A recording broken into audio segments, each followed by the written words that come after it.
ലോകം മുഴുവൻ ഒരു നാടിനെ ഭീതിയോടെ നോക്കാൻ കാരണമായ ഒരു കഥയുണ്ടായിരുന്നു. The Kerala story. 32,000 പെൺകുട്ടികൾ കേരളത്തിൽ നിന്നും അപ്രത്യക്ഷരായി എന്ന വലിയ അവകാശവാദത്തോടെയാണ് ഈ സിനിമ എത്തിയത്. കേട്ടവർ ഞെട്ടി.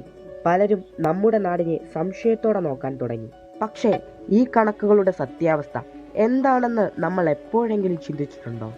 സിനിമയുടെ ട്രെയിലറിൽ 32,000 എന്ന് ആവർത്തിച്ചു പറഞ്ഞവർക്ക് കോടതിയിൽ അത് തെളിയിക്കാൻ കഴിഞ്ഞില്ല.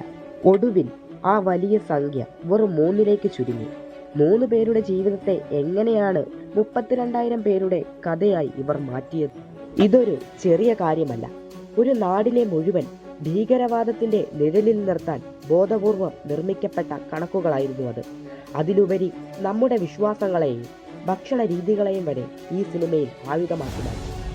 ഒരു ബ്രാഹ്മണ പെൺകുട്ടിയെ കൊണ്ട് ബീഫ് കഴിപ്പിച്ചാൽ അവളുടെ മതം മാറുമെന്ന് വിശ്വസിപ്പിക്കാൻ നോക്കുന്നിടത്താണ് ഈ തിരക്കഥയുടെ പാളിച്ചകൾ തുടങ്ങുന്നത്.